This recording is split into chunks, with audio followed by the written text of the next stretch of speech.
आत्मा शान्तलाई के पाउनुहुन्छ त यहाँ ध्यान गरेर? बागमती चाहिँ ढलै ढल बनाउने भन्नुहुन्छ, अनि फेरि आत्मा शान्त भनेर ध्यान गर्नुहुन्छ, अनि कस्तो खालको गुरु तपाईँ? मान्छेले के भन्नु अब तपाईँले यस्तो कुरामा कसरी जवाब दिनु? कसरी जवाफ दिने त? त्यो प्राकृतिक स्रोतलाई होइन माया नगरेर हो क्या मान्छेले। अनि त्यो फोरै फोर बगाउने बागमती, होइन अनि के गर्ने? त्यसलाई शुद्धिकरण गर्ने। शुद्धिकरण गर्ने। अनि त्यही शुद्धिकरण गर्नको लागि ध्यानमा बसेको तपाईँ? विचार गरौँ न अब के रहेछ, हुन्छ कि हुँदैन यो भनेर यहाँ मनबाट लागेको कुरा हुन्छ कि नै। अनि अहिले देश चाहिँ पुरा गइराखेको छ राजनीतिकमा, के छ सोच? अनि राजा आउनु पर्यो। ए राजा ल्याउने? कहाँ जानु भएको छ राजा चाहिँ?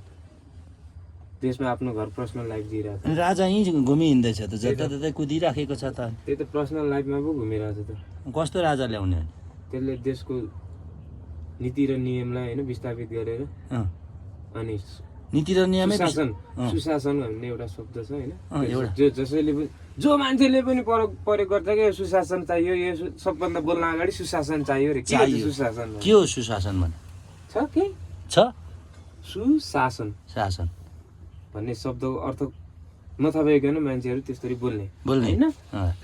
त्यो भएको कारणले अब यस्तो दिनमा हामीले अब विगतमा यसरी पस्ताउने टाइपको चाहिँ काम गर्नु हुन्न। अब राजा ल्याउने राजा कहाँ गएको छ? राजा ल्याउने भने आफ्नो घरतिर भने पर्सनल लाइफले जिइरहेछ भने ट्रान्स संस्थाको लागि बोलाएको छैन, सुशासनको लागि मर्ने रहेछ, कोही गर्न खोजिरहेछ, केही हुँदैन। अनि त्यसपछि अब गरौँ के त, कि त मर्नु पर्यो। राजा चाहियो, राजा चाहियो। ल हाम्रो भाइलाई राजा चाहियो भन्ने उहाँको विचार छ र राजा बिना देश बच्दैन भन्ने विचार भयो तपाईँको होइन? ल धन्यवाद तपाईँको सोचलाई। ल धन्यवाद तपाईँलाई पनि।